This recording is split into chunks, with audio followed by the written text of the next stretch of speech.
बिस्मिल्लाहिर्रहमानिर्रहीम। मैं हूं नवी सत्ती और आप देख रहे हैं हमारा जो इस वक्त हम ओवरऑल इलेक्शन को जो है वो सर्वे भी कर रहे हैं और उसके साथ साथ आपको बता भी रहे हैं कि वहाँ पे क्या सूरत है। फजल कासिम साहब मेरे से मौजूद है और मैं इस वक्त मर्दान में मौजूद हूँ। हम इससे पहले स्वाबी में थे और स्वाबी के बाद अब मर्दान में मौजूद हैं। मर्दान की 3 नेशनल असम्बली की हैं और स्वाबी की 2 नेशनल असम्बली की जो सूरत हाल है वो मैं आपके सामने रखता हूँ। ग्राउंड पे क्या सूरत हाल है, कितना एक चहल पहल है। और फजल कासिम साहब इस वक्त इनके हम ये इंस्टीट्यूट भी है, ये माशाल्लाह बाहर से पढ़ के आए हैं और यहाँ पर इंग्लिश की तालीम दे रहे हैं। और गुज़िश्ता कई दाइयों से मैं समझ रहा हूँ कि तकरीबन एक दाई से जायद तो मेरा इनके साथ राब्ता है और दोस्ती है हमारी। तो यहाँ पर फिर मर्दान में हम जब आए तो हम इनके पास ही यहाँ पर ठहरे हैं। तो फजल कासिम साहब से भी जानेंगे, लेकिन पहले मैं अगर आपको बता दूं कि जब हम स्वाबी में थे तो स्वाबी की जो सूरत हाल है, यानी जब हम बात करते हैं नेशनल असम्बली की 266 सीटों की, तो सबसे पहला जो हल्का है NA1 वो चित्राल से शुरू होता है।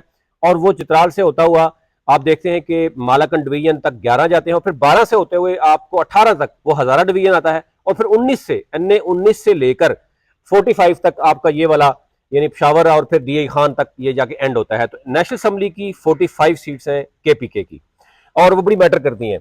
तो इनसे भी हम जरा जानने की कोशिश करेंगे मर्दान की स्वाबी की यूनी के बरादरियां किस तरह की हैं। बाकी क्योंकि ज़रा ये एजुकेशनिस्ट है तो सियासत में इनका इस तरीके से वो रोल भी नहीं है, लेकिन ज़रा एक एजुकेशनिस्ट का बड़ा रोल होता है बच्चों को पढ़ाना, उनको बताना कि वोट का राइट जो है वो किस तरह इस्तेमाल करना है, किसी की इन्फ्लुएंस के अंदर आए बगैर कैसे करना है। अच्छा जी, सबसे पहले मैं बात करूँ NA19 की, तो ये स्वाबी का शहर है। यहाँ पर असद कैसर साहब साबिक डिप्टी स्पीकर हैं, आपको पता है। थोड़ा वो मशकूक हो गए हैं। मैं जब अब आज बात कर रहा था कुछ लोगों से, उन्होंने कहा जी मशकूक ये हो गए थे कि पहले तहरीक इंसाफ के कुछ लोग यानी वर्कर्स भी उनको मशकूक समझते हैं कि पहले वो परवेज खट्टर के साथ गए वापस आए। उनका बड़ा टफ मुकाबला है मौलाना फजल अली के साथ, और जो कि JI के हैं, जमात यानी सॉरी JUI के हैं, यानी मौलाना फजल रहमान साहब के ये बड़े करीबी समझे जाते हैं।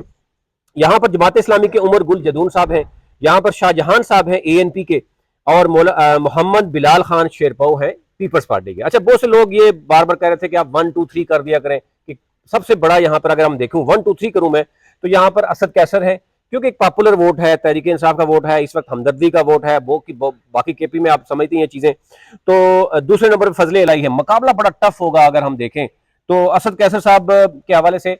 एक तो यह है कि जो दूसरी तरफ अगर भरपूर तरीके से किया और सरकार जो है वो क्या पता जिसके साथ भी होगी वो बड़ा मैटर करेगा। तो यहाँ पर 1 2 3 करो तो असद कैसर साहब नंबर 1 पे हैं, मौलाना फजल कासिम 2 नंबर पे हैं, दूसरे नंबर पे हैं, और फिर उसके बाद शाहनवाज खान साहब तीसरे नंबर पे हैं। अच्छा जी, आगे आ जाए। स्वाबी का दूसरा हल्का है। तो क्योंकि ये फजल कासिम साहब के ही बहुत से दोस्त हैं, उनसे भी हमने जानने की कोशिश की है, तो हम ज़रा इनसे सिर्फ ओवरऑल बाद में हम बात करेंगे कि यहाँ पर एजुकेशन के हवाले से या जो लोगों का रोजगार क्या है यहाँ पर, क्योंकि बरादरियां बड़ी मैटर करती हैं कई जगह पे। अब मैं स्वाबी की बात करूं तो तरकई है, तो इवन वो आपस में आगे पीछे भी चले गए। अगले हल्के में अगर बात करूं NA20 में, तो शराम तरकई है, पीपल्स पार्टी से उस्मान खान तरकई है, डिवाइड हो गए। और फिर ANP के वारिस खान है, वो भी बड़े मजबूत हैं। जमात इस्लामी के महमूदुल हसन साहब हैं यहाँ पर, और JUI फे के अब्दुल रहीम साहब हैं यहाँ पर। अच्छा, यहाँ इस हल्के की थोड़ी सी डायनामिक्स चेंज है। यहाँ पर जो शराम तरकई है वो तो आपको पता है कि तहरीक इंसाफ के इस वक्त प्लेटफॉर्म पे वोट पे हैं। अच्छा, वोट बैंक उनका अपना भी है, लेकिन फैमिली डिवाइड हो गई है। यानी जो उस्मान खान तरकई है वो पहले आपको पता है इनका एक अपना यानी अवामी जमहूरी इत्तेहाद ये बनाया करते थे पूरे ये स्वाबी के लोग मिलकर। तो जाहिर है उससे वो जीते भी हैं 2 दफा। फिर उस्मान जो खान तरकई हैं वो पीपल्स पार्टी में चले गए PTI छोड़कर। तो अब जाहिर है वहां पर शराम तरकई है। हाँ, शराम तरकई के ऊपर उस तरीके से कोई ऑब्जेक्शन किसी तरह का, यानी वर्कर्स उनके साथ हैं, डिवीजन नहीं है जिस तरीके से हमने देखा। असद कैसर के हवाले से कुछ जरूर है वहां पर वर्कर्स के दरमियान भी रहा, ऑल्दो वो कह रहे हैं गैप कंप्लीट कर रहे हैं, लेकिन यहाँ पर मुकाबला बड़ा होगा। अगर इस वक्त में देखूं तो शराम तरकई नंबर 1 पे जा रहे हैं ओवरऑल वोट बैंक के हिसाब से देखा जाए, और दूसरे नंबर पे है यहाँ ANP के वारिस खान, बहुत ही मतलब भरपूर तरीके से मुकाबला भी कर रहे हैं और हर तरह से वो खड़े हैं। लेकिन सरकारी सतह पर आपको पता ही है कि कुछ चीजें ऐसी होती हैं कि जो अभी भी आप ये अगर ज़हन में रखें कि आम वोटर से जब लेके हम जब बड़े किसी भी बड़े सरकारी मुलाजिम से बात करते हैं वो कहते हैं यार वोट के हिसाब से तो ठीक है ये होगा, लेकिन सरकार इसको चाहती है, या सरकार का ये रोल हो सकता है, या पोलिंग डे वाले दिन ये हो सकता है, उसके बाद ये हो सकता है। तो ये चीजें बहुत मैटर करती हैं हर जगह पे, तो ये KPK में भी मैटर कर रही हैं। तो यहाँ पर तीसरे नंबर पे उस्मान खान तरकई है, और अगर आप बात JUI फेक के अब्दुल रहीम देखें तो वो चौथे नंबर पे यहाँ पर आ रहे हैं। तो ये यहाँ पर मौजूद है कि ये चीज़ें, और ANP के यहाँ पे अच्छा खासा वोट बैंक है। अब देखना यह है कि किस तरीके से वो इसको लेके आते हैं। अच्छा जी, क्योंकि शहराम तरकई की मैं कहता हूँ मजबूत इसलिए कि उनके नीचे जो दोनों MPs हैं ना वो भी बड़े तगड़े हैं। तो लेट्स सी कि यहाँ पर वोट बैंक निकलता किसका ज्यादा है। अच्छा जी, अब आ जाते हैं स्वाबी में। स्वाबी के 3 हैं, बड़ा टफ मुकाबला है यहाँ पर स्वाबी में, और तीनों जो उम्मीदवार हैं वो नेशनल लेवल के आप समझें।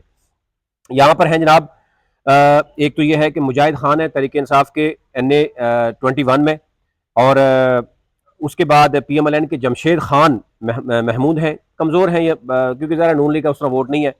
पीपल्स पार्टी के अब्दुल्ला खान है, असदुल्ला खान है, और ANP के हैं अहमद अली खान साहब। अच्छा जी, यहाँ पर हैं जनाब JUI के आजम खान। अच्छा, आजम खान साहब के बारे में एक चीज़ आई है कि डिस्ट्रिक्ट काउंसिल में भी रहे फिर, और इनके भाई हैं दिलावर खान, बड़े कंट्रोवर्शियल हो गए थे कुछ दिन पहले, आपने देखा होगा इन्होंने इलेक्शन डिले करने की एक करारदाद सेनेट में पास करवाई थी। तो अब लोगों के बारे में लोग ये समझते हैं कि इनको पसंद तो उस तरह नहीं किया जाता, लेकिन पैसा बहुत ज्यादा है आजम खान साहब के पास, और सरकार की मदद भी उनको हासिल है काफी हद तक। फिर दिलावर खान साहब नून लीग छोड़कर वो JUI को ज्वाइन कर चुके हैं। दिलावर खान साहब का एक साहबजादा है अदनान, वो भी इलेक्शन लड़ रहे हैं JUI के प्लेटफॉर्म से। तो ये एक बड़ा तगड़ा ग्रुप जो है वो JUI में चला गया। तो मौलाना फजल रहमान साहब की भरपूर इनको सपोर्ट भी हासिल है। ये कहा जा रहा है यहाँ पर कि सरकार की भी अच्छी सपोर्ट है। मुजाहिद खान के साथ मुकाबला है, और मुजाहिद खान का हल्का भी थोड़ा चेंज हुआ है नई हल्का बंदियों के बाद। तो यहाँ पर बड़ा टफ मुकाबला है आजम खान का और मुजाहिद खान का। अब देखना यह होगा कि वोट के हिसाब से तो मैंने बताया आपको कि जो पॉपुलर वोट है वो तहरीक इंसाफ का ज्यादातर है। अब पॉपुलर वोट का उस दिन आना, उनको निकालना, पोलिंग यानी स्टेशन तक लेके जाना, और फिर उनका वोट जो डालना उसको निकालना भी ये मैटर करता है। और दूसरी तरफ अगर सरकार भरपूर तरीके से काम करती है तो डेफिनेटली हमने ऐसा भी देखा है कि जहां पर 60-40 का रेशो भी है, वहां पे कुछ और निकल आता है। अच्छा जी, NA 22 यहाँ पर है आतिफ खान, आपको पता है कि यहाँ पर वो तगड़े हैं। अच्छा, NA 21 की मैं बात करूं तो यहाँ पर नंबर 1 पे अगर मैं देखूं तो बड़ा टफ मुकाबला है आजम खान और मुजाहिद खान का। यानी 1 में अगर आजम खान भी रखते हैं, जो जिस तरीके से उनको सपोर्ट हासिल है, जो चीजें चल रही हैं। मुजाहिद खान दूसरे नंबर पे है, तीसरे नंबर पे असदुल्ला खान है, पीपल्स पार्टी की ANP की यहाँ चौथे नंबर पे है। अच्छा, NA 22 पे चले तो मोहम्मद आतिफ हैं तहरीक इंसाफ की, जो उसको सपोर्ट कर रही है, आजाद हैसियत में है। यहाँ पर जो है वो JUI फे के कारी नियाज अली हैं, ANP के अमीर हैदर खान होती हैं, बहुत बड़ा नाम है, एक्स चीफ मिनिस्टर है, 2008 में रहे। फिर फैमिली वोट बैंक है, तगड़े हैं, काम शम बहुत करवाया है, और ये वाहिद एक ANP में भी इनका बड़ा नाम है, लोग पसंद भी करते हैं इनको। यानी एक अपना पूरा डेरा है उनका, हर वक्त 24 आवर ओपन है, तो ये चीजें तो हैं। तो मोहम्मद आतिफ जो है वो तहरीक इंसाफ के पॉपुलर वोट आल्दो के इनका है, अच्छा खासा वोट बैंक है, नौजवानों का है, ख्वातीन का वोट बैंक है, यानी एक पॉपुलरिटी तो सब समझ आती है कि इनके पास है। लेकिन अमीर हैदर खान की जड़ें बड़ी मजबूत यहाँ बताई जा रही हैं कि साइलेंट वोट इनका भी बहुत अच्छा खासा वोट बैंक है। तो यहाँ पर भी बड़ा मुश्किल होता है कि बताना कि नंबर 1 नंबर 2 पे कौन है। लेकिन पॉपुलर वोट पे देखें ओवरऑल, या गुज़िश्ता इलेक्शन को देखें, और जो सर्वे है उसको कंडक्ट करें, जो ग्राउंड पे होता है, बहुत सी चीजें, अब बहुत से लोग बाहर भी नहीं निकलते। तो यहाँ पर भी वोट बैंक के हिसाब से आतिफ खान और अमीर हैदर खान होती तकरीबन बराबर बराबर लगते हैं। तो अगर अब हम देखते हैं कि यहाँ पर जो सरकार की सपोर्ट होती है तो फिर अमीर हैदर खान होती जो है वो निकाल सकते हैं सीट, कुछ चीजें मैनेज भी की जाती हैं, आपको पता है बहुत सी चीजें ऐसी होती हैं। तो फिर उसके बाद मैं देखूं तो यहाँ पर पीपल्स पार्टी है, और यहाँ पर है कारी नियाज अली साहब हैं, ये तीसरे नंबर पे भी हो सकते हैं। आखिरी हल्का है, मैं उसके बाद फजले कासिम साहब से बात गुफ्तगू करूंगा ओवरऑल मर्दान और स्वाबी के हवाले से। यहाँ पर आखिरी हल्का यानी जो NA 23 है, यहाँ पर भी बड़ा तगड़ा मुकाबला है। अली मोहम्मद खान है, आपको पता है एक इस वक्त नेशनल के इंटरनेशनल एक बन गए हैं कि जब इमरान खान को निकाला गया तो उसके बाद आखिरी शख्स जो बैठा हुआ था, और उसके बाद उन्होंने बड़ी तकरीर भी की। उसके बाद उनको आपको पता होगा कि पंजाब समेत सिंध में भी उनको बुलाया जाता रहा है, जलसों में भी। तो लेकिन यानी लास्ट टाइम तो बड़ी मुश्किल से इनको टिकट मिला था, टिकट पर भी लड़ाई हुई थी। लेकिन उसके बाद अली मोहम्मद खान ने अपना बड़ा नाम बनाया, पार्टी के साथ इंटैक्ट रहे, जेल भी काटी, तो मजबूत लग रहे हैं काफी हद तक, पॉपुलर वोट भी इनके साथ है। किसी किस्म का उनके ऊपर ये इल्जाम नहीं है कि करप्शन का इल्जाम नहीं है, अलबत्ता ये जरूर इल्जाम है कि उन्होंने काम नहीं करवाए, लोगों के काम नहीं आए, ये इल्जाम जरूर उनके ऊपर है। और उनके मुकाबले में जो कलीमुल्ला खान है JUI के, यानी दूसरे नंबर पे जो है, वो उस तरीके से मजबूत नहीं है जो आजम खान जिस तरीके से पैसा भी है, सरकार का भी है, मामलात भी हैं, तो ये लग रहा है। लेकिन मुकाबला यहाँ दूसरे नंबर पे JUI का ही है इनके साथ। और फिर उसके बाद यहाँ पर है अहमद खान बहादुर है ANP के, शोएब आलम खान है पीपल्स पार्टी के, और जलाल खान हटक मुस्लिम लीग नून के यहाँ पर है। ये ओवरऑल सूरत थी, वो आप तक रखनी थी। अच्छा फजल कासिम साहब ये बताइएगा, आप माशाल्लाह एक तो ये है कि बड़े अरसे से जब भी हम मर्दान आते हैं तो आपके पास जरूर हम तशरीफ लाते हैं, तो मर्दान के हवाले से जरा बताइएगा। नेशनल असम्बली की जो 3 सीटें हैं, फिर सूबाई है, फिर स्वाबी भी आपके साथ है, यहाँ पर बरादरियां किस किस्म की हैं, रोजगार के किस तरह के मौके हैं, फिर इस वक्त जो सूरत है वो आपको क्या लग रहा है? यानी इलेक्शन के हवाले से वो चहल पहल तो हमें नजर नहीं आ रही जो होती है तमाम पॉलिटिकल पार्टीज की, या आपको लग रहा है कि है उस तरह की? यार मैं तो असल में, आप अगर देखें तो मेरा फील्ड पॉलिटिक्स नहीं है, ऐसे ही मेरा है। फील्ड एजुकेशन है और मैं काम कर रहा हूँ। पिछले 25 साल से एजुकेशन में काम कर रहा हूँ। लेकिन मैं समझता हूँ कि लोगों के बारे में बताएं कि लोग लोग क्या मैनेज हो जाते हैं, क्या पैसे लेके वोट देते हैं, डर जाते हैं, भाग जाते हैं, या मतलब मुख्तलिफ डरने एरिया में? डरने वाली की तो बात नहीं है, डरते तो नहीं है लोग। लेकिन हो सकता है कि पिछले हुकूमतों में भी लोगों ने पैसे भी यूज़ किए तकसीम हैं। करते हैं हम। हाँ, वो भी हो चुका है और हो सकता है कि इस दफ़ा भी हो जाए। और जो गवर्नमेंट में रहे उन लोगों ने भी यानी इस हम्म। तरह के काम किए हैं, और जो गवर्नमेंट में नहीं थे उसने भी किए थे। हम्म। लेकिन मैं असल में मैं चाह रहा हूँ कि लोग उस बंदे को वोट दें सही। जो यानी उसकी हिस्ट्री हिस्टोरिकली वो अच्छा बंदा रहा हो, लोगों के लिए काम किया हो, और उसके जो दोस्त हों वो इस मुल्क के लिए और इस हम्म। खित्ते के लिए अच्छे साबित हो सकें। 25 साल हो गए चाहे आपको वो, भी पढ़ाते हाँ हुए, हाँ, तो कि शौक पैदा नहीं होता कि मैं अब इतना हो गया, अब आवाम से वोट लेकर जो कुछ पॉलिसी बना लूं? असल में मैं अपने आप को कंट्रोवर्शियल नहीं करना चाह रहा था, आप समझते हैं इसी सियासत वजह। में चीजें होती हैं? हाँ, नहीं, जिस कंट्रोवर्शियल किए बगैर भी लोग तो आ सकते हैं हाँ, सियासत में। आ सकते हैं, लेकिन फिर भी अगर आप मतलब जितना भी, सियासत गंदी हाँ हो गई अब बहुत हाँ, ज्यादा। गंदी हो गई है। इसी वजह से मैं अपने फील्ड में खुश हूँ जबरदस्त। और उसमें काम कर रहा हूँ अपने बच्चों के लिए। हम्म। और मैंने बहुत ऑलरेडी काम किया हुआ है, यानी कम अज़ क्या क्या कम। कर रहा है आपका इंस्टीट्यूट, यहाँ पे क्या कुछ कर रहा है?